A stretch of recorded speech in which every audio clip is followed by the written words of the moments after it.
ਇਕ ਓੰਕਾਰ ਸਤਨਾਮ ਕਰਤਾ ਪੁਰਖ ਨਿਰਭਉ ਨਿਰਵੈਰ ਅਕਾਲ ਮੂਰਤ ਅਜੂਨੀ ਸੈਭੰ ਗੁਰ ਪ੍ਰਸਾਦ। ਵਾਹਿਗੁਰੂ ਜੀ ਕਾ ਖਾਲਸਾ ਵਾਹਿਗੁਰੂ ਜੀ ਕੀ ਫਤਿਹ। ਸਰਦਾਰ ਕੁਲਬੀਰ ਸਿੰਘ ਜੀ ਕੌੜਾ ਜੀ ਦੀ ਰਚਨਾ ਤੇ ਸਿੱਖ ਵੀ ਨਿਕਲਿਆ ਗਿਆ। ਭਾਗ 7ਵਾਂ। ਮਹਾਤਮਾ ਬੁੱਧ ਤੇ ਜੈਨੀਆਂ ਦੇ ਗੁਰੂ ਮਹਾਵੀਰ ਦੋਵੇਂ ਹੀ ਇੱਕ ਦੂਜੇ ਦੀਆਂ ਬਖਤੋਈਆਂ ਕਰਦੇ ਰਹਿੰਦੇ ਸਨ। ਜੈਨੀ ਮਹਾਵੀਰ ਨੂੰ ਸਵਰਗ ਤੇ ਤ੍ਰੈ ਲੋਕ ਦਰਸ਼ੀ ਮੰਨਦੇ ਸਨ, ਪਰ ਬੋਧੀ ਉਹਨਾਂ ਦਾ ਇਹ ਕਹਿ ਕੇ ਮਜ਼ਾਕ ਉਡਾਉਂਦੇ ਸਨ ਕਿ ਤ੍ਰੈ ਕਾਲ ਦਰਸ਼ੀ ਅਖਵਾਉਣ ਵਾਲੇ ਮਹਾਵੀਰ ਇੱਕ ਵਾਰ ਹਨੇਰੇ ਵਿੱਚ ਕਿਤੇ ਜਾ ਰਹੇ ਸੀ ਕਿ ਉਹਨਾਂ ਦੇ ਰਾਹ ਵਿੱਚ ਬੈਠੇ ਇੱਕ ਕੁੱਤੇ ਦੀ ਪੂਛ ਉੱਤੇ ਪੈਰ ਰੱਖ ਦਿੱਤਾ।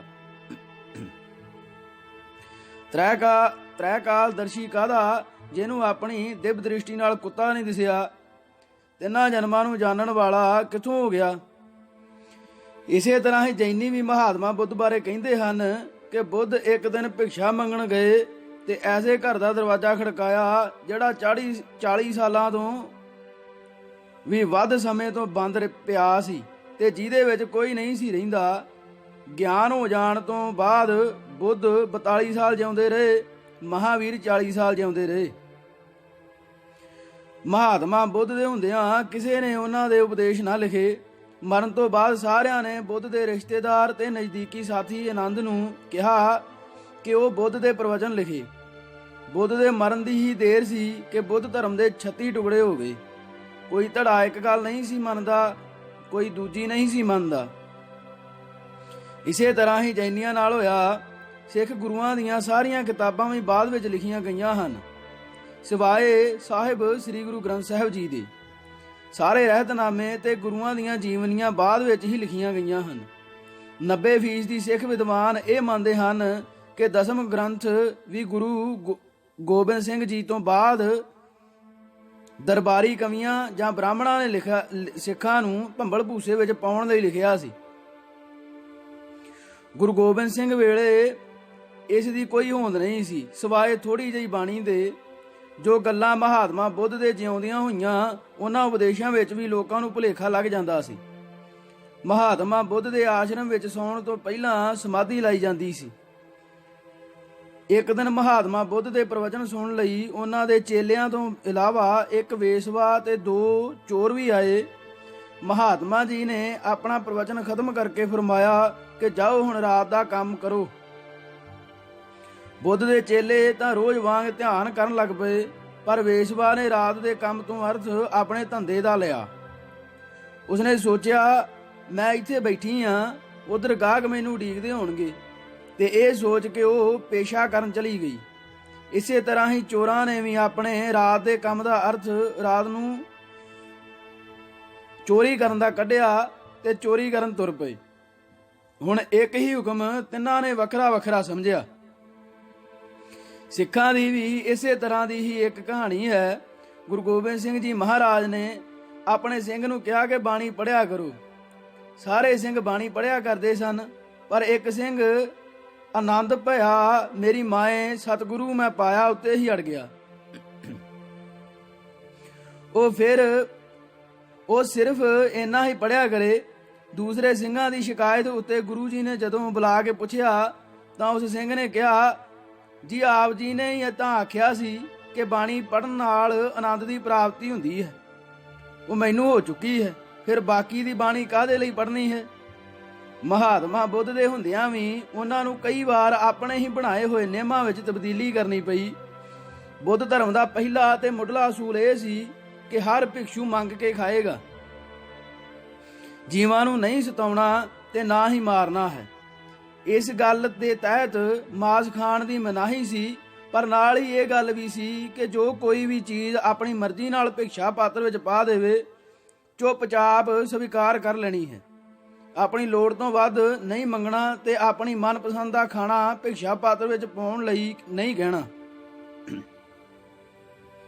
ਬੁੱਧ ਦੇ ਭਿਕਸ਼ੂ ਬੜੀ ਸਖਤੀ ਨਾਲ ਇਹਨਾਂ ਨਿਯਮਾਂ ਦਾ ਪਾਲਣ ਕਰਦੇ ਸਨ, ਪਰ ਇੱਕ ਦਿਨ ਐਸਾ ਹੋਇਆ ਕਿ ਇੱਕ ਭਿਕਸ਼ੂ ਹੱਥ ਵਿੱਚ ਭਿਕਸ਼ਾ ਪਾਤਰ ਫੜੀ ਜਾ ਰਿਹਾ ਸੀ ਕਿ ਉੱਡਦੀ ਜਾਂਦੀ ਇੱਲ ਦੇ ਮੂੰਹ ਵਿੱਚੋਂ ਛੁੱਟ ਕੇ ਪੜਕ ਕਰਦਾ ਮਾਸ ਦਾ ਇੱਕ ਲੋਥੜਾ ਭਿਕਸ਼ਾ ਪਾਤਰ ਵਿੱਚ ਡਿੱਗ ਪਿਆ। ਉਹ ਭਿਕਸ਼ੂ ਬਹੁਤ ਸ਼ਸ਼ੋ ਪੰਜ ਵਿੱਚ ਪੈ ਗਿਆ ਕਿ ਬੁੱਧ ਨੇ ਤਾਂ ਕਿਹਾ ਹੈ ਕਿ ਜੋ ਚੀਜ਼ ਵੀ ਭਿਕਸ਼ਾ ਪਾਤਰ ਵਿੱਚ ਪੈ ਜਾਵੇ ਤਾਂ ਖਾ ਲੈਣੀ ਹੈ, ਪਰ ਉਹਨਾਂ ਇਹ ਵੀ ਹਦਾਇਤ ਕੀਤੀ ਹੋਈ ਹੈ ਕਿ ਮਾਸ ਨਹੀਂ ਖਾਣਾ।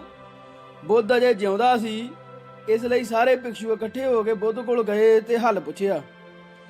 ਬੁੱਧ ਨੇ ਬੜਾ ਸੋਚਿਆ, ਸੋਚ ਕੇ ਉਹ ਇਸ ਸਿੱਟੇ ਤੇ ਪਹੁੰਚੇ ਕਿ ਇਹ ਤਾਂ ਕੁਦਰਤੀ ਹਾਦਸਾ ਹੋ ਗਿਆ ਹੈ, ਰੋਜ਼ ਥੋੜਾ ਇਸ ਤਰ੍ਹਾਂ ਹੋਵੇਗਾ।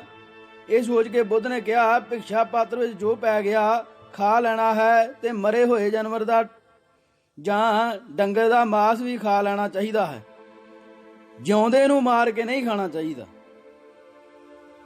ਇਸ ਗੱਲ ਦਾ ਅਸਰ ਇਹ ਹੋਇਆ ਕਿ ਜਿਹੜੇ ਦੇਸ਼ ਵਿੱਚ ਬੁੱਧ ਧਰਮ ਦਾ ਫੈਲਾਅ ਹੋਇਆ, ਜਿਵੇਂ ਚੀਨ, Japan, Korea, Thailand, Sri Lanka, Burma, Vietnam ਤੇ ਹੋਰ ਦੇਸ਼, ਉੱਥੋਂ ਦੇ ਹੋਟਲਾਂ ਦੇ ਬਾਹਰ ਲਿਖਿਆ ਹੁੰਦਾ ਹੈ, ਇੱਥੇ ਆਪਣੇ ਆਪ ਮਰੇ ਹੋਏ ਡੰਗਰਾਂ ਦਾ ਮਾਸ ਮਿਲਦਾ ਹੈ। ਹੁਣ ਕੋਈ ਵੀ ਬੰਦਾ ਇਹ ਸਮਝ ਸਕਦਾ ਹੈ ਕਿ ਆਪਣੇ ਆਪ ਇੰਨੇ ਡੰਗਰ ਕਿਵੇਂ ਮਰ ਗਏ, ਤੇ ਮਰੇ ਵੀ ਤਾਂ ਉਹ ਦੂਰ ਦੁਰਾਡੇ ਤੋਂ ਗਰਮ ਜਲਵਾਯੂ ਵਾਲੇ ਦੇਸ਼ਾਂ ਵਿੱਚ ਸ਼ਹਿਰਾਂ ਅਤੇ ਹੋਟਲਾਂ ਤੱਕ ਪਹੁੰਚਾਏ ਕਿਵੇਂ ਜਾ ਸਕਦੇ ਹਨ। ਬਸ ਲੋਕਾਂ ਨੇ ਆਪੇ ਹੀ ਤਰੀਕਾ ਲੱਭ ਲਿਆ। ਮਿਸਾਲ ਦੇ ਤੌਰ ਤੇ ਲਦਾਖ ਬੁੱਧ ਧਰਮ ਮੰਨਣ ਵਾਲਿਆਂ ਦਾ ਇਲਾਕਾ ਹੈ। ਉੱਥੇ ਰੇਂਡੀਅਰ ਨਾਂ ਦਾ ਇੱਕ ਐਸਾ ਜਾਨਵਰ ਹੈ ਜਿਹੜਾ ਦੁੱਧ ਪੀਣ, ਬਰਫ਼ ਤੇ ਗੱਡੀਆਂ ਖਿੱਚਣ ਤੇ ਖਾਣ ਦੇ ਵੀ ਕੰਮ ਆਉਂਦਾ ਹੈ। ਲਦਾਖ ਤੇ ਹਿਮਾਲਯਨ ਉਚਾਈ ਵਾਲੇ ਖੇਤਰਾਂ ਵਿੱਚ ਇਹ ਪਾਲਤੂ ਜਾਨਵਰ ਹੈ। ਕੀ ਕੀਤਾ ਜਾਂਦਾ ਹੈ ਕਿ ਬੋਧੀ ਰੇਂਡੀਅਰ ਨੂੰ ਪਹਾੜ ਤੇ ਲੈ ਜਾਂਦੇ ਹਨ ਤੇ ਉੱਤੋਂ ਧੱਕਾ ਦੇ ਦਿੰਦੇ ਹਨ। ਇੰਨੀ ਉਚਾਈ ਤੋਂ ਥੱਲੇ ਡਿੱਗ ਕੇ ਉਹ ਮਰ ਜਾਂਦਾ ਹੈ। ਧੱਕਾ ਦੇਣ ਵਾਲਾ ਕਹਿੰਦਾ ਹੈ, ਮੈਂ ਥੋੜਾ ਮਾਰਿਆ ਹੈ, ਆਪੇ ਡਿੱਗ ਕੇ ਮਰ ਗਿਆ ਹੈ। ਜਾਂ ਫਿਰ ਰੇਂਡੀਅਰ ਨੂੰ ਖੂਬ ਛੋਲੇ ਚਾਰ ਦਿੱਤੇ ਜਾਂਦੇ ਹਨ ਤੇ ਰਜਾ ਕੇ ਪਾਣੀ ਪਿਆ ਦਿੰਦੇ ਹਨ, ਜਿਸ ਨਾਲ ਉਹ ਆਫਰ ਕੇ ਮਰ ਜਾਂਦਾ ਹੈ।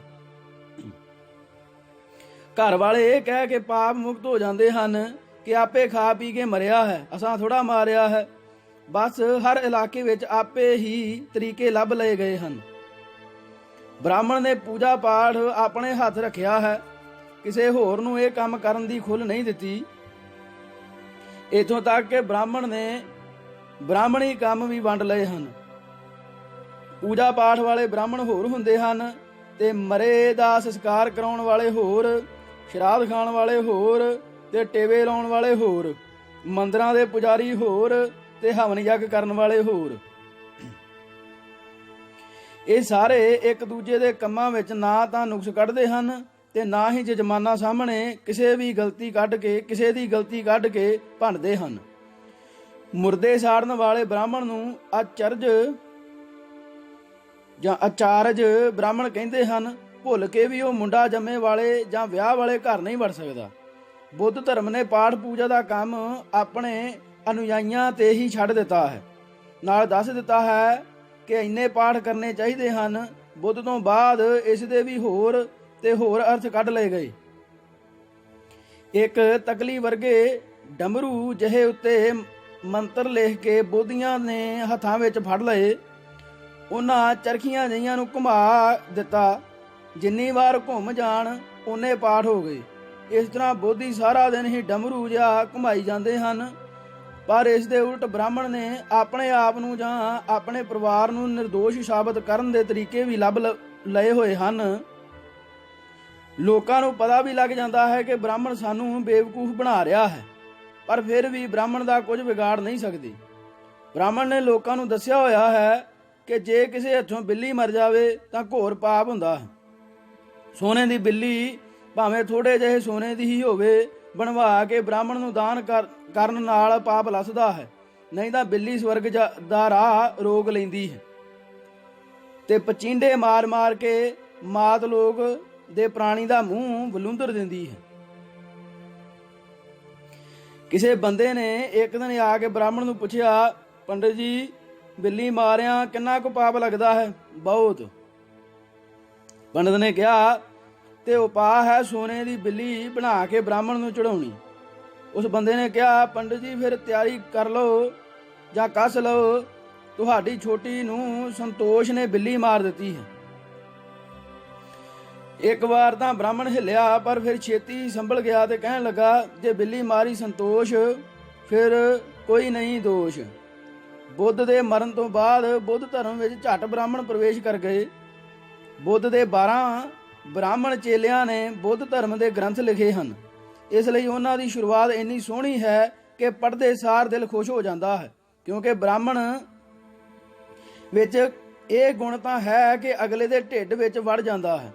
ਲਿਖਣ ਲੱਗਿਆਂ ਉਸਨੇ ਬੁੱਧ ਧਰਮ ਦੀ ਕਿਸੇ ਗੱਲ ਦੀ ਵੀ ਜ਼ਿੰਮੇਵਾਰੀ ਆਪਣੇ ਸਿਰ ਨਹੀਂ ਲਈ। ਗੱਲ ਸ਼ੁਰੂ ਕਰਨ ਲੱਗਾ ਲਿਖਦਾ ਹੈ, ਐਸਾ ਮੈਨੇ ਸੁਨਾ ਹੈ, ਫਿਰ ਅੱਗੋਂ ਗੱਲ ਲਿਖ ਦਿੰਦਾ ਹੈ। ਇਸੇ ਤਰ੍ਹਾਂ ਜੋ ਉਹਨਾਂ ਨੇ ਕਿਹਾ, ਮੈਂ ਇਹ ਹੀ ਲਿਖ ਰਿਹਾ ਹਾਂ। ਬ੍ਰਾਹਮਣ ਨੇ ਬੜੀ ਖਚਰ ਵਿਦਿਆ ਨਾਲ ਲਿਖਤਾਂ ਲਿਖੀਆਂ ਹਨ। ਇਹਨਾਂ ਲਿਖਤਾਂ ਨੇ ਬੁੱਧ ਧਰਮ ਦਾ ਬੇੜਾ ਗਰਕ ਕਰਕੇ ਰੱਖ ਦਿੱਤਾ। ਸਿੱਖਾਂ ਦੇ 10ਵੇਂ ਗ੍ਰੰਥ ਵਿੱਚ ਵੀ ਹੂ ਬਹੂ ਇਹੀ ਸ਼ੈਲੀ ਮਿਲਦੀ ਹੈ। ਗੱਲ ਸ਼ੁਰੂ ਕਰਨ ਦਾ, ਖਤਮ ਕਰਨ ਦਾ ਸਾਰਾ ਢੰਗ ਇਹੋ ਹੀ ਹੈ। ਜਿੱਥੇ ਵੜਾ ਕਰਨਾ ਹੋਵੇ ਉੱਥੇ ਲਿਖਿਆ ਹੁੰਦਾ ਹੈ, ਗ੍ਰੰਥ ਕਿਤੇ ਵੱਡਾ ਨਾ ਹੋ ਜਾਵੇ, ਇਸੇ ਲਈ ਇਸ ਗੱਲ ਨੂੰ ਮੈਂ ਇੱਥੇ ਹੀ ਛੱਡਦਾ ਹਾਂ। ਪਰ ਜਿੱਥੇ ਉਸ ਨੂੰ ਲਿਖਣ ਨੂੰ ਮਸਾਲਾ ਮਿਲਦਾ ਜਾਂਦਾ ਹੈ, ਲਿਖੀ ਜਾਂਦਾ ਹੈ। ਸਾਰਾ 10ਵਾਂ ਗ੍ਰੰਥ ਹੂ ਬਹੂ ਬੁੱਧ ਧਰਮ ਦੇ ਗ੍ਰੰਥਾਂ ਦੀ ਸ਼ੈਲੀ ਵਾਲਾ ਹੈ। ਬੋਧੀ ਧਰਮ ਗ੍ਰੰਥ ਵਿੱਚ ਕਿਤੇ ਕਿਤੇ ਚਾਹ ਦੀ ਵੀ ਸਿਫਤ ਕੀਤੀ ਮਿਲਦੀ ਹੈ। ਬੋਧੀ ਸਮਝਦੇ ਹਨ ਕਿ ਚਾਹ ਪੀਣ ਨਾਲ ਨੀਂਦ ਨਹੀਂ ਆਉਂਦੀ ਤੇ ਧਿਆਨ ਕਰਨ ਲਈ ਚਾਹ ਪੀਣੀ ਚੰਗੀ ਹੈ, ਪਰ ਕਈ ਸਿੱਖ ਜਥੇਬੰਦੀਆਂ ਅਨਪੜ੍ਹਤਾ ਵਸ ਚਾਹ ਦੇ ਵਿਰੁੱਧ ਹਨ।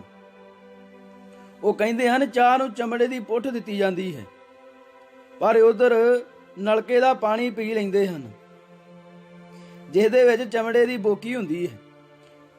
ਬ੍ਰਾਹਮਣ ਨੇ ਜਿੱਥੇ ਬੁੱਧ ਗ੍ਰੰਥਾਂ ਵਿੱਚ ਰਲਾ ਕੀਤਾ, ਉੱਥੇ ਅਮਲੀ ਤੌਰ ਤੇ ਵੀ ਬੜਾ ਨੁਕਸਾਨ ਕੀਤਾ। ਸ਼੍ਰੀਲੰਕਾ ਦੇ ਕੈਂਡੀ ਸ਼ਹਿਰ ਵਿੱਚ ਇੱਕ ਮੰਦਿਰ ਹੈ, ਜਿੱਥੇ ਕਿਹਾ ਜਾਂਦਾ ਹੈ ਕਿ ਇੱਥੇ ਮਹਾਤਮਾ ਬੁੱਧ ਦਾ ਨਹੁੰ ਪਿਆ ਹੈ। ਉਸ ਨਹੁੰ ਦੀ ਕਈ ਵਾਰ ਜਾਂਚ ਹੋ ਚੁੱਕੀ ਹੈ। ਸਾਰੇ ਮੈਡੀਕਲ ਮਾਹਿਰਾਂ ਨੇ ਫਤਵਾ ਦਿੱਤਾ ਹੈ ਕਿ ਇਹ ਨਹੁੰ ਬੰਦੇ ਦਾ ਤਾਂ ਬਿਲਕੁਲ ਨਹੀਂ, ਹਾਂ ਕਿਸੇ ਜਾਨਵਰ ਦਾ ਹੋ ਸਕਦਾ ਹੈ। ਪਰ ਬੋਧੀ ਨਹੀਂ ਮੰਨਦੇ, ਇਹ ਕੰਮ ਵੀ ਬ੍ਰਾਹਮਣ ਦਾ ਹੀ ਹੈ। ਹੁਣ ਤਾਂ ਇਹ ਗੱਲ ਬਹੁਤੇ ਬੋਧੀ ਵੀ ਮੰਨਣ ਲੱਗ ਪਏ ਹਨ। ਮੈਨੂੰ ਇਸ ਮੰਦਿਰ ਵਿੱਚ ਜਾ ਕੇ ਨਹੁੰ ਦੇ ਦਰਸ਼ਨ ਕਰਨ ਲਈ ਪੂਰੇ 2 ਦਿਨ ਲੱਗ ਗਏ ਸਨ। ਸੱਚਮੁੱਚ ਹੀ ਵੇਖਣ ਨੂੰ ਉਹ ਨਹੁੰ ਬੰਦੇ ਦਾ ਨਹੁੰ ਨਹੀਂ ਲੱਗਦਾ। ਇਸ ਮੰਦਿਰ ਦੀ ਬਹੁਤ ਮਾਨਤਾ ਹੈ। ਬੋਧੀਆਂ ਦਾ ਧਰਮ ਗ੍ਰੰਥ ਧੰਮਪਦ ਹੈ। ਇਸ ਗ੍ਰੰਥ ਵਿੱਚ ਦਰਜ ਬਹੁਤੀਆਂ ਸਿੱਖਿਆਵਾਂ ਸਿੱਖਾਂ ਦੇ ਗੁਰੂ ਗ੍ਰੰਥ ਸਾਹਿਬ ਦੀਆਂ ਸਿੱਖਿਆਵਾਂ ਨਾਲ ਮਿਲਦੀਆਂ ਜੁਲਦੀਆਂ ਹਨ। ਬ੍ਰਾਹਮਣ ਨੇ ਬੁੱਧ ਧਰਮ ਨੂੰ ਇਸ ਤਰੀਕੇ ਨਾਲ ਰੋਲਿਆ ਹੈ ਕਿ ਹੁਣ ਭਾਰਤ ਵਿੱਚ ਇਸ ਦੇ ਦੁਬਾਰਾ ਫੈਲਣ ਦੀ ਕੋਈ ਸੰਭਾਵਨਾ ਨਹੀਂ। ਬੁੱਧ ਧਰਮ ਜਿਹੜਾ ਬਹੁਤ ਹੀ ਸਿੱਧਾ ਸਾਦਾ ਤੇ ਆਮ ਲੋਕਾਂ ਦੀ ਸਮਝ ਵਿੱਚ ਆਉਣ ਵਾਲਾ, ਉਹਨਾਂ ਦੀ ਆਪਣੀ ਬੋਲੀ ਵਿੱਚ ਸੀ, ਕਾਫੀ ਉਲਝਾ ਦਿੱਤਾ ਹੈ। ਹੁਣ ਸਿੱਖਾਂ ਦੇ ਰਹਿਤਨਾਮਿਆਂ ਵਾਂਗ ਬੁੱਧ ਗ੍ਰੰਥਾਂ ਵਿੱਚ 33,000 ਨਿਯਮ ਹਨ, ਜਿਨ੍ਹਾਂ ਉੱਤੇ ਅਮਲ ਕਰਨਾ ਜ਼ਰੂਰੀ ਹੈ। ਕਿਵੇਂ ਤੁਰਨਾ ਹੈ, ਕਿਵੇਂ ਬਹਿਣਾ ਹੈ, ਕਿਵੇਂ ਕੱਪੜੇ ਪਹਿਨਣੇ ਹਨ ਤੇ ਕਿਹੜੇ ਮੋਢੇ ਉੱਤੇ ਚਾਦਰ ਰੱਖਣੀ ਹੈ ਆਦਿ।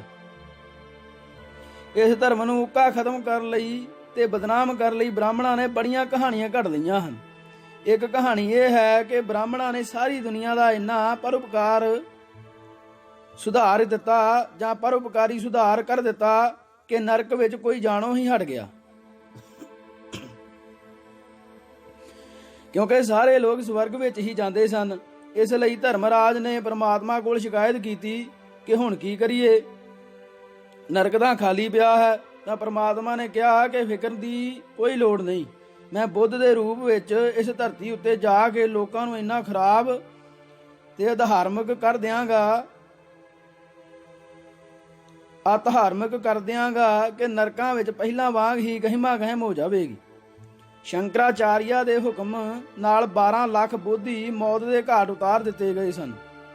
ਅੱਜ ਬੁੱਧ ਧਰਮ ਚੀਨ, Tibet, Laos, Cambodia, Burma, Lanka, Vietnam, Japan, Thailand ਤੇ ਹੋਰ ਦੇਸ਼ਾਂ ਵਿੱਚ ਤਾਂ ਵੱਧ ਫੁੱਲ ਰਿਹਾ ਹੈ, ਪਰ ਭਾਰਤ ਜਿੱਥੇ ਇਸ ਦਾ ਜਨਮ ਹੋਇਆ ਸੀ ਵਿੱਚੋਂ ਲਗਭਗ ਖਤਮ ਹੋ ਚੁੱਕਾ ਹੈ। ਹਿੰਦੂ ਅਜਗਰ ਇਸ ਨੂੰ ਨਿਗਲ ਚੁੱਕਾ ਹੈ। ਸਿਰਲੇਖ ਪਾਰਸੀ। ਪਾਰਸੀ ਧਰਮ ਵੀ ਥੋੜਾ ਜਿਹਾ ਹਿੰਦੁਸਤਾਨ ਦੇ ਬੰਬਈ ਤੇ ਮਹਾਰਾਸ਼ਟਰ ਵਿੱਚ ਹੈ, ਪਰ ਉਹ ਵੀ ਲਗਭਗ ਖਤਮ ਹੋਣ ਦੇ ਕਿਨਾਰੇ ਹੀ ਹੈ। ਪਾਰਸੀਆਂ ਦੇ ਗੁਰੂ ਜ਼ਰਥੁਸਤ ਨੇ ਆਪਣੇ ਅਨੁਯਾਈਆਂ ਨੂੰ ਕਿਹਾ ਕਿ ਜ਼ਿੰਦਗੀ ਅੱਗ ਹੈ ਤੇ ਇਹ ਅੱਗ ਪ੍ਰਮਾਤਮਾ ਨਾਲ ਮਿਲਾਉਂਦੀ ਹੈ, ਪਰ ਪਾਰਸੀਆਂ ਨੇ ਅੱਗ ਦਾ ਮਤਲਬ ਦੂਸਰੀ ਅੱਗ ਸਮਝ ਕੇ ਇਸ ਦੀ ਪੂਜਾ ਸ਼ੁਰੂ ਕਰ ਦਿੱਤੀ। ਕਈ ਪਾਰਸੀ ਬਹੁਤ ਅਮੀਰ ਹਨ, ਜਿਵੇਂ ਟਾਟਾ, ਗੋਦਰੇਜ, ਬਾਟਲੀ ਬਾਈ, ਫੌਜੀ ਜਰਨੈਲ ਮਾਨਕ ਸ਼ਾਹ, ਮਸ਼ਹੂਰ ਵਕੀਲ ਪਾਲਕੀ ਵਾਲਾ, ਇਹ ਸਾਰੇ ਪਾਰਸੀ ਹਨ। ਬੰਬਈ ਵਿੱਚ ਇਹਨਾਂ ਦੀ ਇੱਕ ਐਸੋਸੀਏਸ਼ਨ ਬਣੀ ਹੋਈ ਹੈ, ਜਿਸ ਕੋਲ 350 ਕਰੋੜ ਰੁਪਏ ਗਰੀਬ ਪਾਰਸੀਆਂ ਦੀ ਮਦਦ ਕਰਨ ਲਈ 1980 ਵਿੱਚ ਫੰਡ ਸੀ। ਪਰ ਇਹ ਪੈਸਾ ਲੈ ਕੇ ਪਾਰਸੀ ਬਹੁਤਾ ਖੁਸ਼ ਨਹੀਂ ਹੁੰਦੇ। ਜੇ ਕਿਸੇ ਪਾਰਸੀ ਦਾ ਕਾਰੋਬਾਰ ਮੰਦਾ ਪੈ ਜਾਵੇ ਤਾਂ ਪਾਰਸੀਆਂ ਵੱਲੋਂ ਉਹਨੂੰ ਅੱਛੀ ਖਾਸੀ ਰਕਮ ਦੇਣ ਦੀ ਪੇਸ਼ਕਸ਼ ਹੁੰਦੀ ਹੈ, ਪਰ ਬਹੁਤੇ ਪਾਰਸੀ ਇਸ ਨੂੰ ਆਪਣੀ ਹੱਤਕ ਸਮਝਦੇ ਹਨ। ਮੇਰੀਆਂ 2 ਭਾਬੀਆਂ ਮਾਸੀ ਦੀਆਂ ਨੂੰਹਾਂ ਪਾਰਸੀਆਂ ਦੀਆਂ ਕੁੜੀਆਂ ਹਨ। ਇੱਕ ਦਾ ਨਾਂ ਅਬਾਨ ਹੈ ਤੇ ਦੂਜੀ ਦਾ ਨਾਂ ਸ਼ੇਰੂ। ਉਹਨਾਂ ਨੇ ਮੈਨੂੰ ਬਹੁਤ ਪਾਰਸੀਆਂ ਨਾਲ ਮਿਲਾਇਆ। ਇਹ ਕੌਮ ਸੱਚਮੁੱਚ ਹੀ ਬੜੀ ਗਜ਼ਬ ਦੀ ਹੈ। ਇਹਨਾਂ ਦੇ ਮੰਦਿਰ ਜਿੱਥੇ ਅੱਗ ਦੀ ਪੂਜਾ ਕੀਤੀ ਜਾਂਦੀ ਹੈ, ਵਿੱਚ ਕੋਈ ਗੈਰ ਪਾਰਸੀ ਨਹੀਂ ਜਾ ਸਕਦਾ। ਜੇ ਕੋਈ ਪਾਰਸੀ ਮਰ ਜਾਵੇ ਤਾਂ ਉਸ ਮੁਰਦੇ ਨੂੰ ਨਾ ਪਾਰਸੀ ਲੋਕ ਸਾੜਦੇ ਹਨ, ਨਾ ਦੱਬਦੇ ਹਨ ਤੇ ਨਾ ਪਾਣੀ ਵਿੱਚ ਰੋੜਦੇ ਹਨ। ਬੰਬਈ ਸ਼ਹਿਰ ਦੇ ਅੱਧ ਵਿਚਕਾਰ ਸੈਂਕੜੇ ਏਕੜ ਜ਼ਮੀਨ, ਜਿੱਥੇ ਜੰਗਲ ਜਿਹਾ ਉੱਗਿਆ ਹੋਇਆ ਹੈ, ਵਿੱਚ ਇੱਕ ਉੱਚਾ ਚਬੂਤਰਾ ਜਿਹਾ ਬਣਿਆ ਹੋਇਆ ਹੈ। ਮੁਰਦੇ ਨੂੰ ਉੱਥੇ ਰੱਖ ਦਿੱਤਾ ਜਾਂਦਾ ਹੈ। ਗਿਰਜਾਂ ਜੋ ਲਗਭਗ ਉੱਥੇ ਹੀ ਰਹਿੰਦੀਆਂ ਹਨ, ਉਸ ਲਾਸ਼ ਦਾ ਮਾਸ ਨੋਚ ਕੇ ਖਾ ਜਾਂਦੀਆਂ ਹਨ ਤੇ ਹੱਡੀਆਂ ਦਾ ਉੱਥੇ ਹੀ ਲੱਗੇ ਗ੍ਰਾਈਂਡਰ ਵਿੱਚ ਪੀਸ ਕੇ ਆਟਾ ਜਿਹਾ ਬਣਾ ਲਿਆ ਜਾਂਦਾ ਹੈ। ਫਿਰ ਉਸ ਹੱਡੀਆਂ ਦੇ ਚੂਰੇ ਨੂੰ ਆਟੇ ਵਿੱਚ ਗੁੰਨ ਕੇ ਗੋਲੀਆਂ ਵੱਟ ਕੇ ਜੰਗਲ ਵਿੱਚ ਸੁੱਟ ਦਿੱਤੀਆਂ ਜਾਂਦੀਆਂ ਹਨ। ਜਾਨਵਰ ਗੋਲੀਆਂ ਖਾ ਲੈਂਦੇ ਹਨ, ਪਰ ਜੇ ਕਦੀ ਗਿਰਜਾਂ ਰਚੀਆਂ ਹੋਣ ਤੇ ਮੁਰਦੇ ਨੂੰ ਨਾ ਖਾਣ ਤਾਂ ਸਮਝਿਆ ਜਾਂਦਾ ਹੈ ਕਿ ਇਸ ਬੰਦੇ ਨੂੰ ਰੱਬ ਨੇ ਮਨਜ਼ੂਰ ਨਹੀਂ ਕੀਤਾ। ਇਸ ਦਾ ਪਹਿਲਾ ਇਲਾਜ ਪਾਰਸੀ ਇਹ ਕਰਦੇ ਸਨ, ਮੁਰਦੇ ਨੂੰ ਕੁਝ ਜੁੱਤੀਆਂ ਮਾਰ ਦਿੰਦੇ ਸਨ, ਜਿਸ ਦਾ ਮਤਲਬ ਇਹ ਹੁੰਦਾ ਸੀ ਕਿ ਜੇ ਇਸ ਨੇ ਕੋਈ ਪਾਪ ਕੀਤਾ ਹੈ ਤਾਂ ਇਸ ਦੀ ਸਜ਼ਾ ਇਸ ਨੂੰ ਦਿੱਤੀ ਗਈ ਹੈ। ਪਰ ਬ੍ਰਾਹਮਣ ਦੇ ਦੇਸ਼ ਭਾਰਤ ਵਿੱਚ ਰਹਿ ਕੇ ਬ੍ਰਾਹਮਣ ਦੇ ਪ੍ਰਭਾਵ ਤੋਂ ਕੋਈ ਧਰਮ ਕਿਵੇਂ ਮੁਕਤ ਹੋ ਸਕਦਾ ਹੈ? ਹੁਣ ਇੱਕੋ ਜਿਹੇ ਕੇਸ ਵਿੱਚ ਪਾਰਸੀ ਲੋਕ ਹਿੰਦੂ ਵਿਧੀ ਨਾਲ ਉਸ ਦੀ ਗਦੀ ਕਰਾਉਣ ਲੱਗ ਪਏ ਹਨ। ਪਾਰਸੀ ਪੁਜਾਰੀ ਲੋਕਾਂ ਨੂੰ ਬਥੇਰਾ ਸਮਝਾਉਂਦੇ ਹਨ ਕਿ ਗਿਰਜਾਂ ਥੋੜੀਆਂ ਹਨ ਤੇ ਮੁਰਦੇ ਜ਼ਿਆਦਾ ਆਉਣ ਕਰਕੇ, ਰੱਜੀਆਂ ਹੋਣ ਕਰਕੇ ਇਹ ਨਹੀਂ ਖਾਂਦੀਆਂ। ਥੋੜੀ ਦੇਰ ਤੱਕ ਭੁੱਖ ਲੱਗਣ ਤੇ ਖਾਣ ਲੱਗ ਪੈਣਗੀਆਂ, ਪਰ ਬ੍ਰਾਹਮਣ ਨੇ ਐਸਾ ਪ੍ਰਭਾਵ ਪਾਇਆ ਹੈ ਕਿ ਲੋਕ ਨਿਸ਼ਚਿੰਤ ਹੋ ਜਾਣਾ ਚਾਹੁੰਦੇ ਹਨ ਕਿ ਸਾਡਾ ਬੰਦਾ ਸਵਰਗ ਵਿੱਚ ਪਹੁੰਚ ਗਿਆ ਹੈ। ਇਹ ਗਰੰਟੀ ਦਾ ਦਾਨ ਦਕਸ਼ਨਾ ਲੈ ਕੇ ਬ੍ਰਾਹਮਣ ਹੀ ਕਰ ਸਕਦਾ ਹੈ, ਸੋ ਕਰ ਰਿਹਾ ਹੈ। ਹੁਣ ਤਾਂ ਬੱਚਾ ਜੰਮਣ ਉੱਤੇ ਪਾਰਸੀ ਟੇਵਾ ਵੀ ਬ੍ਰਾਹਮਣ ਤੋਂ ਬਣਵਾਉਣ ਲੱਗ ਪਏ ਹਨ। ਜੇ ਕੋਈ ਕੁੜੀ ਗੈਰ ਪਾਰਸੀ ਮੁੰਡੇ ਨੂੰ ਪਸੰਦ ਕਰੇ, ਜਿਹੜਾ ਕਿ ਅੱਜ ਕੱਲ੍ਹ ਕਰਦੀਆਂ ਹੀ ਹਨ, ਤਾਂ ਪਾਰਸੀਆਂ ਦੀ ਐਸੋਸੀਏਸ਼ਨ ਉਸ ਕੁੜੀ ਨੂੰ ਕਹਿੰਦੀ ਹੈ ਕਿ ਜੇ ਉਹ ਗੈਰ ਪਾਰਸੀ ਨਾਲ ਵਿਆਹ ਨਾ ਕਰਵਾਏ ਤੇ ਪਾਰਸੀ ਮੁੰਡੇ ਨਾਲ ਹੀ ਵਿਆਹ ਕਰਵਾਏ ਤਾਂ ਉਸ ਨੂੰ ਇੱਕ ਫਲੈਟ ਐਸੋਸੀਏਸ਼ਨ ਵੱਲੋਂ ਤੋਹਫੇ ਦੇ ਤੌਰ ਤੇ ਦਿੱਤਾ ਜਾਵੇਗਾ। ਪਾਰਸੀਆਂ ਦੀਆਂ ਕਲੋਨੀਆਂ ਵੱਖਰੀਆਂ ਹੀ ਹੁੰਦੀਆਂ ਹਨ। ਮੁੰਬਈ ਵਿੱਚ ਦਾਦਰ ਵਿੱਚ ਇੱਕ ਪਾਰਸੀ ਕਲੋਨੀ ਹੈ। ਇਹਨਾਂ ਦੀ ਕਲੋਨੀ ਦੀ ਸਭ ਤੋਂ ਵੱਡੀ ਪਛਾਣ ਇਹ ਹੈ ਕਿ ਇਸ ਨੂੰ ਸਿਰਫ ਇੱਕ ਵੱਡਾ ਸਾਰਾ ਗੇਟ ਲੱਗਾ ਹੁੰਦਾ ਹੈ ਤੇ ਚੌਕੀਦਾਰ ਬਾਹਰ ਬੈਠਾ ਹੁੰਦਾ ਹੈ। ਬਾਹਰੋਂ ਆਉਣ ਵਾਲੇ ਦੀ ਤਸੱਲੀ ਕਰਕੇ ਹੀ ਅੱਗੇ ਭੇਜਿਆ ਜਾਂਦਾ ਹੈ। ਕਲੋਨੀ ਦੇ ਵਿਚਕਾਰ ਫੁਹਾਰਾ ਜ਼ਰੂਰ ਲੱਗਾ ਹੁੰਦਾ ਹੈ ਤੇ ਫੁਹਾਰੇ ਦੇ ਆਲੇ ਦੁਆਲੇ ਕਾਫੀ ਵੱਡੀ ਗਰਾਊਂਡ ਹੁੰਦੀ ਹੈ। ਜੇ ਪਾਰਸੀ ਕਾਰ ਤੇ ਜਾ ਰਿਹਾ ਹੋਵੇ ਤਾਂ ਉਸ ਨੂੰ ਐਸਾ ਲੱਗੇ ਕਿ ਕਾਰ ਦੇ ਥੱਲੇ ਵੱਟੇ ਵਰਗਾ ਕੁਝ ਲੱਗਾ ਹੈ, ਤਾਂ ਉਹ ਕਾਰ ਖੜੀ ਕਰਕੇ ਪੂਰੀ ਤਸੱਲੀ ਕਰਕੇ ਹੀ ਅੱਗੇ ਤੁਰਦਾ ਹੈ। ਕਾਰ ਵੇਚਣ ਦੀ ਮਸ਼ਹੂਰੀ ਦਾ ਇਸ਼ਤਿਹਾਰ ਹੋਵੇ ਤਾਂ ਲਿਖਿਆ ਜਾਂਦਾ ਹੈ ਪਾਰਸੀ ਡਰਿਵਨ, ਅਰਥਾਤ ਪਾਰਸੀ ਦੁਆਰਾ ਚਲਾਈ ਹੋਈ, ਤਾਂ ਉਸ ਕਾਰ ਦਾ ਮੁੱਲ ਕਾਫੀ ਵੱਧ ਜਾਂਦਾ ਹੈ। ਮੇਰੇ ਮਾਸੀ ਦੇ ਪੁੱਤ ਦੀ ਸੱਸ ਮਾਸਟਰਨੀ ਰਿਟਾਇਰ ਹੋਈ ਤਾਂ ਉਸ ਨੂੰ 2.5 ਲੱਖ ਰੁਪਇਆ ਮਿਲਿਆ। ਉਸਨੇ ਟਾਟਾ ਕੰਪਨੀ ਦੇ ਸ਼ੇਅਰ ਲੈਣ ਲਈ ਦਰਖਾਸਤ ਦਿੱਤੀ। ਫਿਰ ਇੱਕ ਦਿਨ ਉਹ ਟਾਟਾ ਦੇ ਮਾਲਕ ਨੂੰ ਆ ਮਿਲੀ, ਜਿਹੜਾ ਕਿ ਪਾਰਸੀਆਂ ਨੂੰ ਝੱਟ ਮਿਲ ਪੈਂਦਾ ਹੈ। ਪਾਰਸੀਆਂ ਨੂੰ ਪਾਰਸੀ ਝੱਟ ਮਿਲ ਪੈਂਦੇ ਹਨ, ਭਾਵੇਂ ਜਿੰਨੇ ਮਰਜ਼ੀ ਰੁਝੇਵੇਂ ਵਿੱਚ ਹੋਣ। ਉਸਨੇ ਉਸ ਨੂੰ ਸਾਰੇ ਪੈਸਿਆਂ ਦੇ ਸ਼ੇਅਰ ਅਲਾਟ ਕਰ ਦਿੱਤੇ। ਅੱਜ ਕੱਲ ਉਹ ਕਰੋੜਪਤੀ ਹੈ। ਜੇ ਕੋਈ ਪਾਰਸੀ ਕਿਸੇ ਦੇ ਘਰ ਜਾਵੇ ਤਾਂ ਲੱਗਦੇ ਚਾਰੇ ਕੁਝ ਵੀ ਖਾਂਦਾ ਜਾਂ ਪੀਂਦਾ ਨਹੀਂ, ਕਿਉਂਕਿ ਉਸ ਨੂੰ ਪਤਾ ਹੈ ਕਿ ਜੇ ਇਹ ਮੇਰੇ ਘਰ ਆਇਆ ਤਾਂ ਮੈਨੂੰ ਵੀ ਖਵਾਉਣਾ ਪਿਆਉਣਾ ਪਵੇਗਾ। ਪਾਰਸੀ ਧੰਦੇ ਵਿੱਚ ਬਹੁਤ ਹੀ ਇਮਾਨਦਾਰ ਹੁੰਦੇ ਹਨ।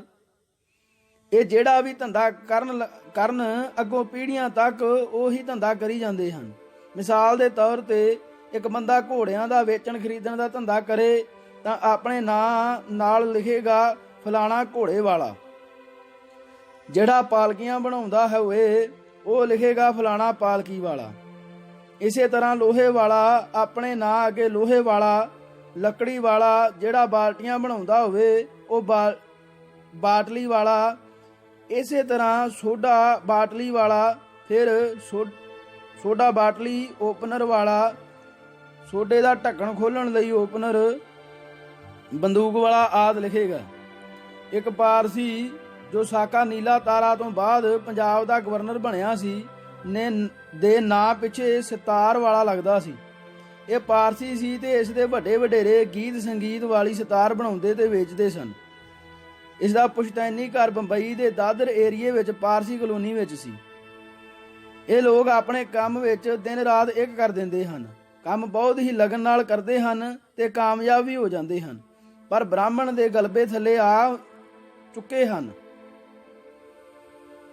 ਇੱਕ ਪਾਰਸੀ ਨੂੰ ਮੈਂ ਆਪਣੇ ਘਰ ਹਵਨ ਯੱਗ ਕਰਾਉਂਦਿਆਂ ਵੀ ਵੇਖਿਆ ਸੀ। ਪਾਰਸੀ ਲੋਕ ਗੋਲ ਟੋਪੀ ਪਾਉਂਦੇ ਹਨ ਤੇ ਸਾਧਾਰਨ ਜੀਵਨ ਜਿਉਂਦੇ ਹਨ, ਪਰ ਅੰਗਰੇਜ਼ੀ ਕਲਚਰ ਨੂੰ ਵੱਧ ਪਸੰਦ ਕਰਦੇ ਹਨ। ਅੰਗਰੇਜ਼ੀ ਬੋਲ ਕੇ ਖੁਸ਼ ਹੁੰਦੇ ਹਨ ਤੇ ਲੜਕੀਆਂ ਈਸਾਈਆਂ ਵਰਗੇ ਕੱਪੜੇ ਪਾ ਕੇ ਖੁਸ਼ ਹੁੰਦੀਆਂ ਹਨ। ਖਾਣੇ ਵਿੱਚ ਇਹ ਖੱਟੇ ਮਿੱਠੇ ਵਿਅੰਜਨ ਬਹੁਤ ਪਸੰਦ ਕਰਦੇ ਹਨ। ਪਹਿਲਾਂ ਇਹ ਆਪਣੀ ਸੱਭਿਅਤਾ ਵਿੱਚ ਬੜਾ ਯਕੀਨ ਰੱਖਦੇ ਸਨ, ਇਸੇ ਲਈ ਹੀ ਇਹ ਭਾਰਤ ਰੂਪੀ ਹਿੰਦੂ ਲੂਣ ਦੀ ਖਾਣ ਵਿੱਚ ਡਿੱਗਣੋਂ ਕੁਝ ਸਮਾਂ ਬਚੇ ਰਹੇ। ਜੇ ਕਿਸੇ ਨੂੰ ਕਿਸੇ ਕਾਰੋਬਾਰ ਵਿੱਚ ਘਾਟਾ ਪੈ ਜਾਵੇ, ਪਰ ਬਸ਼ਰਤੇ ਕਿ ਉਹ ਬੇਈਮਾਨ ਤੇ ਵੈਲੀ ਨਾ ਹੋਵੇ, ਤਾਂ ਪਾਰਸੀ ਉਸ ਦੇ ਘਰ ਆ ਕੇ ਉਸ ਦੀ ਮਦਦ ਕਰਨ ਦੀ ਪੇਸ਼ਕਸ਼ ਕਰਦੇ ਹਨ। ਕੋਈ ਗ੍ਰਾਂਟ ਜਾਂ ਦਾਨ ਵਗੈਰਾ ਤਾਂ ਇਹ ਲੋਕ ਨਹੀਂ ਦਿੰਦੇ, ਪਰ ਵਿਆਜ ਉੱਤੇ ਉਧਾਰ ਲੈ ਲੈਂਦੇ ਹਨ ਤੇ ਦੁਬਾਰਾ ਕਾਰੋਬਾਰ ਸ਼ੁਰੂ ਕਰਦੇ ਹਨ। ਭਾਰਤ ਦਾ ਹਿੰਦੂ ਜਗਤ ਇਹ ਬਾਖੂਬੀ ਸਮਝਦਾ ਹੈ ਕਿ ਪਾਰਸੀ ਨਿਗਲੇ ਜਾ ਚੁੱਕੇ ਹਨ, ਕਿਉਂਕਿ ਉਹ ਆਪ ਹੀ ਹਿੰਦੂ ਸਮਾਜ ਵਿੱਚ ਜਜ਼ਬ ਹੁੰਦੇ ਤੁਰੇ ਜਾਂਦੇ ਹਨ। ਪਾਰਸੀ ਲੋਕ ਆਪਣਾ ਘਰੇਲੂ ਹਿਸਾਬ ਕਿਤਾਬ ਤੇ ਆਪਣਾ ਖਰਚਾ ਆਪਣੇ ਵੱਸ ਵਿੱਚ ਰੱਖਣ ਲਈ ਵੀ ਅਜੀਬ ਤਰੀਕਾ ਵਰਤਦੇ ਹਨ। ਮੇਰੀ ਮਾਸੀ ਦਾ ਪੁੱਤ ਭਰਾ ਟਾਈਮਸ ਆਫ ਇੰਡੀਆ ਵਿੱਚ ਗ੍ਰੇਵੀਅਰ ਰੰਗ ਭਰਨ ਦੇ ਮਾਹਿਰ ਦੀ ਨੌਕਰੀ ਉੱਤੇ ਸੀ। ਉਸ ਦੀ ਪਤਨੀ ਇੱਕ ਖਾਦ ਕੰਪਨੀ ਵਿੱਚ ਅਫਸਰ ਸੀ। ਪਹਿਲੀ ਤਰੀਕ ਵਾਲੇ ਦਿਨ ਉਹਨਾਂ ਦੋਵਾਂ ਨੂੰ ਤਨਖਾਹ ਮਿਲੀ ਤਾਂ ਸਭ ਤੋਂ ਪਹਿਲਾਂ ਉਹਨਾਂ ਨੇ ਅਲਮਾਰੀ ਵਿੱਚੋਂ ਕਾਗਜ਼ ਦੇ ਲਿਫਾਫੇ, ਜਿਨ੍ਹਾਂ ਦੇ ਅੰਦਰ ਕੱਪੜਾ ਲੱਗਾ ਹੁੰਦਾ ਹੈ ਤੇ ਪਾਰਸਲ ਭੇਜਣ ਦੇ ਕੰਮ ਆਉਂਦੇ ਹਨ, ਕੱਢ ਕੇ ਬਾਹਰ ਮੇਜ਼ ਉੱਤੇ ਰੱਖ ਲਏ। ਦੋਵਾਂ ਨੇ ਤਨਖਾਹ ਇੱਕ ਥਾਂ ਤੇ ਇਕੱਠੀ ਕਰ ਦਿੱਤੀ। ਫਿਰ ਇੱਕ ਲਿਫਾਫਾ ਚੁੱਕਿਆ ਜਿਸ ਉੱਤੇ ਲਿਖਿਆ ਸੀ ਬਿਜਲੀ ਦਾ ਬਿੱਲ। ਉਸ ਵਿੱਚ ਜਿੰਨਾ ਕੋ ਬਿੱਲ ਆਮ ਤੌਰ ਤੇ ਆਉਂਦਾ ਸੀ ਉਹ ਪੈਸੇ ਪਾ ਦਿੱਤੇ। ਫਿਰ ਪਾਣੀ ਦਾ ਬਿੱਲ, ਇਸੇ ਤਰ੍ਹਾਂ ਜੀਵਨ ਬੀਮੇ ਦੀ ਕਿਸ਼ਤ ਦੇ ਪੈਸੇ, ਘਰ ਦੇ ਸੌਦਾ ਸੂਤ ਵਾਲੇ ਲਿਫਾਫੇ ਵਿੱਚ ਸੌਦਾ ਸੂਤ ਦੇ ਪੈਸੇ, ਫਿਰ ਦਵਾਈ ਤੇ ਡਾਕਟਰ ਵਗੈਰਾ ਦਾ ਖਰਚਾ, ਜਿਹੜਾ ਕਿ ਉਹਨਾਂ ਦਾ ਕਦੀ ਕੋਈ ਘੱਟ ਹੀ ਹੋਇਆ ਸੀ, ਪਰ ਫਿਰ ਵੀ ਉਹਨਾਂ ਉਸ ਵਿੱਚ ਪੈਸੇ ਪਾ ਦਿੱਤੇ। ਉਸ ਤੋਂ ਬਾਅਦ ਪ੍ਰਾਹੁਣੇ ਆਉਣ ਜਾਂ ਕਿਸੇ ਦੀ ਪਾਰਟੀ ਤੇ ਜਾਣ ਜਾਂ ਕਿਸੇ ਦੇ ਵਿਆਹ ਸ਼ਾਦੀ ਦੇ ਜਾਣ ਵਾਲੇ ਲਿਫਾਫੇ ਵਿੱਚ ਪੈਸੇ ਪਾ ਦਿੱਤੇ ਤੇ ਇਸ ਤਰ੍ਹਾਂ ਉਹਨਾਂ ਨੇ 17 ਲਿਫਾਫਿਆਂ ਵਿੱਚ ਪੈਸੇ ਪਾ ਕੇ ਇੱਕ ਐਸੇ ਲਿਫਾਫੇ ਵਿੱਚ 20 ਪੈਸੇ ਪਾਏ ਜਿਸ ਤੇ ਬਚਤ ਲਿਖਿਆ ਹੋਇਆ ਸੀ। ਉਸ ਤੋਂ ਬਾਅਦ ਇੱਕ ਹੋਰ ਲਿਫਾਫੇ ਵਿੱਚ ਪੈਸੇ ਪਾਏ ਜਿਸ ਦੀ ਮੈਨੂੰ ਹੈਰਾਨੀ ਹੋਈ। ਉਸ ਤੇ ਲਿਖਿਆ ਸੀ ਅਨਫੋਰਸੀਨ ਐਕਸਪੈਂਸਿਸ, ਅਣਜਾਣੇ ਹੋਣ ਵਾਲੇ ਖਰਚੇ। ਬਾਕੀ ਬਚੇ ਪੈਸੇ ਉਹਨਾਂ ਨੇ ਵੰਡ ਲਏ ਤੇ ਭਾਊ ਨੇ ਆਪਣੀ ਜੇਬ ਵਿੱਚ ਪਾ ਲਏ ਤੇ ਭਾਬੀ ਨੇ ਆਪਣੇ ਪਰਸ ਵਿੱਚ ਰੱਖ ਲਏ। ਮੈਂ ਪੁੱਛਿਆ ਤਾਂ ਉਹਨਾਂ ਨੇ ਦੱਸਿਆ ਉਹ ਸਾਰੇ ਖਰਚੇ ਸਨ। ਅਸਲ ਵਿੱਚ ਇਹ ਹੀ ਸਾਡੇ ਆਪਣੇ ਪੈਸੇ ਹਨ। ਹੁਣ ਭਾਵੇਂ ਮੈਂ ਆਪਣੇ ਸਾਰੇ ਪੈਸਿਆਂ ਦੀ ਵਿਸਕੀ ਖਰੀਦ ਲਿਆਵਾਂ ਤੇ ਭਾਵੇਂ ਖੂਹ ਵਿੱਚ ਸੁੱਟਾਵਾਂ, ਇਹ ਮੈਨੂੰ ਨਹੀਂ ਪੁੱਛ ਸਕਦੀ। ਇਹ ਆਪਣੇ ਸਾਰੇ ਪੈਸਿਆਂ ਦੀ ਲਿਸਟ ਨਾ, ਇਹ ਸਾਰੇ ਆਪਣੇ ਪੈਸਿਆਂ ਦੀ ਲਿਪਸਟਿਕ ਖਰੀਦ ਲਵੇ, ਪਾਊਡਰ ਤੇ ਕਰੀਮਾਂ ਖਰੀਦ ਲਵੇ, ਮੈਂ ਇਹਦੇ ਵਿੱਚ ਦਖਲ ਨਹੀਂ ਦੇ ਸਕਾਂਗਾ। ਉਹਨਾਂ ਮੈਨੂੰ ਇਹ ਵੀ ਦੱਸਿਆ ਕਿ ਸਾਡੇ ਕੋਲ ਕਈ ਲਿਫਾਫੇ ਐਸੇ ਹਨ ਜਿਨ੍ਹਾਂ ਵਿੱਚੋਂ ਅਸੀਂ ਕੋਈ ਪੈਸਾ ਵੀ ਨਹੀਂ ਖਰਚਿਆ, ਸਾਨੂੰ ਖਰਚਣ ਦੀ ਲੋੜ ਹੀ ਨਹੀਂ ਪਈ। ਮਿਸਾਲ ਦੇ ਤੌਰ ਤੇ ਦਵਾਈਆਂ ਤੇ ਸਾਡਾ ਕਦੇ ਖਰਚ ਨਹੀਂ ਹੋਇਆ। ਅਚਾਨਕ ਪੈਣ ਵਾਲੇ ਖਰਚੇ ਵੀ ਗੁਰੂ ਦੀ ਕਿਰਪਾ ਨਾਲ ਕਦੇ ਨਹੀਂ ਪਏ। ਸਾਲ ਬਾਅਦ ਨਵੇਂ ਸਾਲ ਵਾਲੇ ਦਿਨ ਅਸੀਂ ਇਹਨਾਂ ਲਿਫਾਫਿਆਂ ਦੇ ਪੈਸੇ ਬਚਤ ਵਾਲੇ ਪੈਸਿਆਂ ਨਾਲ ਰਲਾ ਕੇ ਬੈਂਕ ਵਿੱਚ ਸਾਂਝੇ ਹਿਸਾਬ ਵਿੱਚ ਜਮ੍ਹਾਂ ਕਰਵਾ ਦਿੰਦੇ ਹਾਂ। ਇਸ ਤਰ੍ਹਾਂ ਇਹ ਜੋੜਾ ਬੜੀ ਨਾਪੀ ਤੋਲੀ ਜ਼ਿੰਦਗੀ ਜਿਉ ਰਿਹਾ ਸੀ ਤੇ ਪੈਸੇ ਧੇਲੇ ਵੱਲੋਂ ਖੁਸ਼ ਸੀ। ਸ਼ਾਮ ਨੂੰ ਅਸੀਂ ਇੱਕ ਹੋਰ ਪਾਰਸੀ ਪਰਿਵਾਰ ਵੱਲ ਗਏ ਜਿਨ੍ਹਾਂ ਨੇ ਸਾਨੂੰ ਚਾਹ ਤੇ ਬੁਲਾਇਆ ਹੋਇਆ ਸੀ, ਤਾਂ ਮੈਂ ਵੇਖ ਕੇ ਹੈਰਾਨ ਹੋ ਗਿਆ। ਉਹ ਵੀ ਆਪਣੇ ਪੈਸੇ ਉਸੇ ਤਰ੍ਹਾਂ ਦੇ ਲਿਫਾਫਿਆਂ ਵਿੱਚ ਪਾ ਰਹੇ ਸਨ। ਰਾਤ ਦੇ ਖਾਣੇ ਦੇ ਸਾਨੂੰ ਇੱਕ ਹੋਰ ਪਾਰਸੀ ਪਰਿਵਾਰ ਵੱਲ ਜਾਣ ਦਾ ਮੌਕਾ ਮਿਲਿਆ ਤਾਂ ਉਹ ਪਾਰਸੀ ਪਹਿਲੇ ਦੋਵਾਂ ਨਾਲੋਂ ਵੀ 2 ਹੱਥ ਅੱਗੇ ਸੀ। ਉਹ ਨੌਕਰੀ ਨਹੀਂ ਸਨ ਕਰਦੇ ਤੇ ਦੁਕਾਨ ਨੂੰ ਦੋਵੇਂ ਮੀਆਂ ਬੀਵੀ ਚਲਾਉਂਦੇ ਸਨ। ਦੁਕਾਨ ਦਾ ਕਿਰਾਇਆ ਤੇ ਨੌਕਰ ਦੀ ਤਨਖਾਹ ਤੱਕ ਉਹ ਰੋਜ਼ ਹੀ ਵੱਖਰੀ ਕਰ ਲੈਂਦੇ ਸਨ। ਉਹਨਾਂ ਦਾ ਘਰ ਵੀ ਕਿਰਾਏ ਤੇ ਸੀ, ਉਸ ਦਾ ਕਿਰਾਇਆ ਵੀ ਉਹ ਰੋਜ਼ ਹੀ ਵੱਖਰਾ ਕੱਢ ਲੈਂਦੇ ਸਨ। ਉਹਨਾਂ ਨੇ ਮੈਨੂੰ ਦੱਸਿਆ ਕਿ ਜਦੋਂ ਵੀ ਪਹਿਲੀ ਤਾਰੀਖ ਆਉਂਦੀ ਹੈ ਅਸੀਂ ਜਿਹਦਾ ਦੇਣਾ ਹੁੰਦਾ ਹੈ ਦੇ ਦਿੰਦੇ ਹਾਂ ਤੇ ਫਿਰ ਸ਼ਾਮ ਨੂੰ 2 ਘੰਟੇ ਦੁਕਾਨ ਤੋਂ ਪਹਿਲਾਂ ਆ ਜਾਂਦੇ ਹਾਂ ਤੇ ਛੱਤ ਉੱਤੇ ਬੈਠ ਕੇ ਦੋਵੇਂ ਜੀ ਬੀਅਰ ਜਾਂ ਵਿਸਕੀ ਦਾ ਆਨੰਦ ਲੁੱਟਦੇ ਹਾਂ। ਉਹ ਦੱਸਦਾ ਸੀ ਕਿ ਡਾਕਟਰ ਦੱਸਦੇ ਹਨ ਕਿ ਜੇ ਕਿਸੇ ਦੇ ਪੈਸੇ ਨਾ ਦੇਣੇ ਹੋਣ ਤਾਂ ਬਹੁਤ ਵਧੀਆ ਨੀਂਦ ਆਉਂਦੀ ਹੈ ਤੇ ਅਸੀਂ ਵਧੀਆ ਨੀਂਦ ਲਿਆਉਣ ਕਰਕੇ ਹੀ ਇਸ ਤਰ੍ਹਾਂ ਕਰਦੇ ਹਾਂ। ਸਾਰੇ ਪਾਰਸੀਆਂ ਦੀ ਸੋਚਣੀ ਵੇਖੋ ਵੇਖੀ ਇਸੇ ਤਰ੍ਹਾਂ ਦੀ ਹੀ ਬਣ ਗਈ ਹੈ। ਪਾਰਸੀ ਕੰਜੂਸ ਵੀ ਨਹੀਂ ਹੁੰਦੇ। ਜਿੱਥੇ ਪੈਸਾ ਖਰਚਣਾ ਹੋਵੇ ਉੱਥੇ ਖਰਚ ਵੀ ਕਰਦੇ ਹਨ, ਪਰ ਕਰਦੇ ਹਿਸਾਬ ਨਾਲ ਹਨ। ਜਿੰਨੀ ਚਾਦਰ ਹੋਵੇ ਓਨੇ ਹੀ ਪੈਰ ਪਸਾਰਦੇ ਹਨ,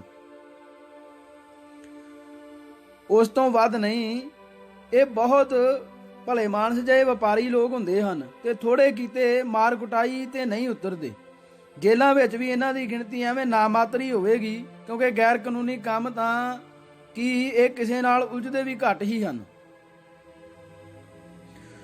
ਚੁੱਪ ਦਾ ਮੀਨਾਰ, ਜਿਸ ਨੂੰ ਟਾਵਰ ਆਫ ਸਾਇਲੈਂਸ ਕਹਿੰਦੇ ਹਨ, ਇਸ ਦੇ ਉੱਪਰ ਹੀ ਮੁਰਦਾ ਰੱਖਿਆ ਜਾਂਦਾ ਹੈ।